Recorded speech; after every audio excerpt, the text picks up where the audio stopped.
Hey, yo, what up? Welcome back. This is not a podcast. It's just my thoughts with Rob Markman. This Sunday.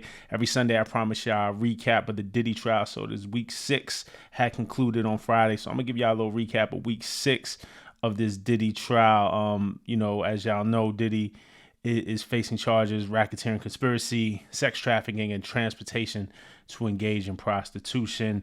And the government, all the way up until this point, have been putting their witnesses on the stand, building their case. We've heard from Cassie, we've heard from Jane Doe, we've heard from a number of Diddy assistants and expert witnesses, with details about freak offs and drugs and some violence and things of that nature. So week 6, right? So just to look ahead a little bit, right? The government seems like they're going to rest their case on Monday, maybe Tuesday at the latest. Felt like the government was going to be wrapped up this week, but lost 2 days this week, Juneteenth, federal holiday. So there was no court on Juneteenth. So there was not a court day on that. And then on Wednesday, one of the jurors got sick. So they postponed the court hearing. And so on a normal week where we would have 5 days of court hearings, we only had 3 last week. So, but the government looks like it's going to rest their case on Monday or Tuesday. The defense will do a much more brief presentation. They say only lasting a few days.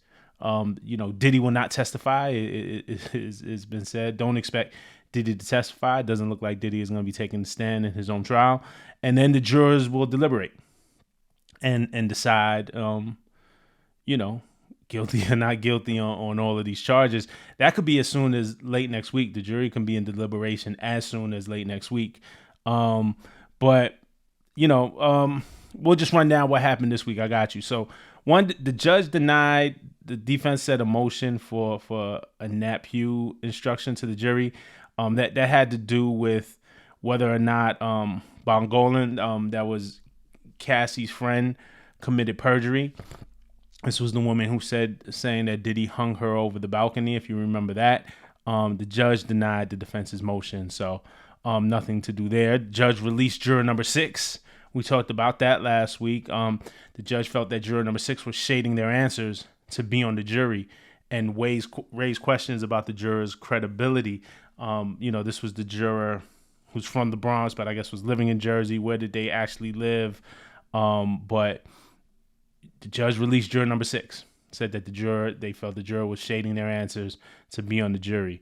The defense did raise concerns about rejecting a black juror and replacing it with the alternate, which was a white juror. The judge, heard that concern but decided to go ahead and do it anyway. The judge also, behind the scenes, there was a lot going on about the different information that gets leaked out into the media, and the judge blasted legal teams on both sides about things that had got out to the media that shouldn't have. The big witness for the week was Brendan Paul. He's Diddy's ex-assistant from 2022 to 2024. He is the alleged drug mule, was arrested at the Florida airport with possession of cocaine. The charges were dropped on the condition that he completed drug classes and tests, and he was subpoenaed. So Brendan Paul took the stand. He detailed his role as an assistant. And remember, he is the government's witness. But he detailed his role as an assistant and what it was like working for Puff, as chaotic as you think it would be. He testified that Diddy used ecstasy and cocaine, Cialis, marijuana. He said that himself, Brendan Paul, that used Adderall and cocaine to stay awake. He said Puff had him try, this pink cocaine substance that Paul, in order to test it, that Paul, had to try it and test it. And Paul did it because he wanted to prove his loyalty to Puff. He testified that the cocaine he was arrested with at the airport was Diddy's. He also said that he testified to buying drugs for Puff. According to him, it was more than 5 times. It was less than 10. He testified about the Wild King nights. He called it the Wild King nights. He actually called it hotel nights. but they were referred to as Wild King Nights during his time with Puff. But these are the freak offs. These are the same thing.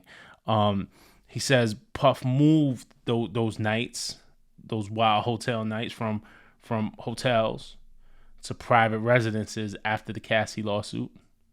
And Paul, like other assistants, had to clean up after the freak offs. That was part of his job, to clean up the room of any residue, clear it of any damage, drugs, baby oil on the floor, bodily fluids, and because that stuff gets leaked to sites, to the media, and sites like TMZ, for example. He talked about two different phones that Puff had: a red phone for personal use and a yellow phone for business. And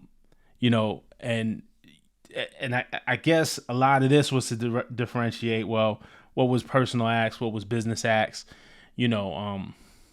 where was the business money spent, like who paid for these prostitutes, the male prostitutes that came during the freak offs to have sex with the Cassies and the Jane Does of the world. Who paid for the flights? Where did the money come from?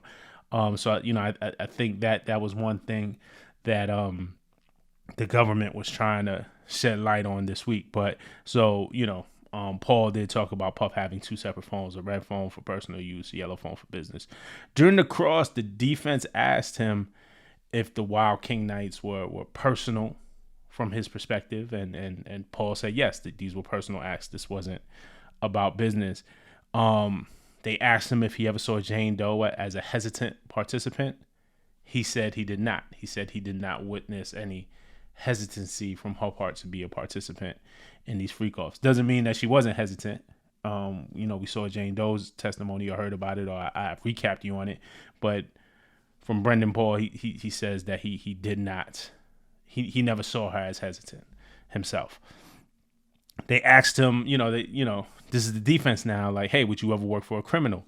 Paul said no. And when asked if he cared about his reputation, he said yes. So I guess they're trying to paint Paul as, look, he was working for a celebrity with high demands and maybe high demands, definitely kinks that he has, and fetishes that he has, and drug use. But he didn't outright say he didn't think Diddy was a criminal, but they asked him if he would ever work for a criminal, and he said no. He also said that working with Diddy, that his experiences were good for the most part. And like so many of the other assistants that testified who worked for Puff, he said that it was complicated. It wasn't just like this black and white thing. Overall, Paul's testimony didn't give us anything more information that we knew. We heard it feels like a lot of these assistants had the same experience. Also, to me, didn't give us anything more in the ways of a slam dunk that this was some type of criminal enterprise, and more so just seemed like, again, working for a high demand celebrity who absolutely abused drugs, absolutely had kinks and fetishes, and was abusive. Though Paul didn't really testify about any of that, but we know through the defense's own admission in their ultimate statement that Diddy was abusive. So, I don't know that Paul's testimony helped the government, but we'll see. Again, it's what the jury believes. The rest of the week consisted of the government calling up experts to go over charts that detailed text messages, that detailed travel bookings, that detailed information on how the freak-offs were planned, executed, and paid for, basically. Prosecutors claim that there were around 45 different freak-offs that took place between 2021 and 2024, and there were freak-offs all the way up into a few weeks before he was arrested in November. So again, even after the Cassie lawsuit, they were still going on. Another chart detailed communications with Diddy's former chief of staff, Christina Karam. The prosecution wants to paint this picture that Karam, who they call KK through most of the trial, was involved in setting up the freak-offs, paying for drugs and escort, and helping to like cover up the physical abuse that Cassie suffered. Which, I mean, she was. It seems from what we see in these text messages and from other testimonies that she absolutely had knowledge and was involved in orchestrating these things on Diddy's behalf. Karam isn't charged in this, but her role is important to the government's racketeering charges, right? As you would expect, the government focused on info that will paint Diddy in a negative light. And during the cross-examination of these charts, the defense focused on the information that the prosecution left out, like text messages of times when Cassie seemed to initiate the freak-offs. The jury also saw Cassie expressing her desire to take part in it. Like there were texts from Cassie that said, "Always ready to freak off. I'm so horny I can't concentrate." There was another text where she said, I promise I will be the nastiest freak bitch to make up for it. So, these texts, the defense focused on these texts to show that Cassie was more of a willing participant, maybe than we had heard. Defense played freak off footage for the jury, which is to suggest that, to show nobody knows what was in it. Like the press wasn't showing, nobody else in the courtroom saw it. The jury saw it, but it's believed or assumed that that footage of the freak off was shown to show that Cassie was a willing participant. And who knows? The video does show one side of it, but another. She also testified, as Jane Doe did, that they wanted to keep him happy. They wanted to keep Diddy happy, so they would do anything, even the appearance of being happy. Really hard to say, especially from this vantage point, right? Like this is for the jury to decide. But yeah, man, that's what went on this week. We seems like we're getting close to the end of this thing. So early next week, the prosecution wraps up, the defense takes over, and the jury could be deliberating this thing late next week, if not the week after. It'll be interesting what was going on. No real bombshells this week, though. Nothing, more of the stuff that really kind of affects it has to do, I think, with the juror. I think the juror being taken off and alternate juror coming on is a big thing. And we'll see. But no big bombshells, no big revelations. It's all supporting the stuff that we have already heard, and the prosecution continuing to build their case.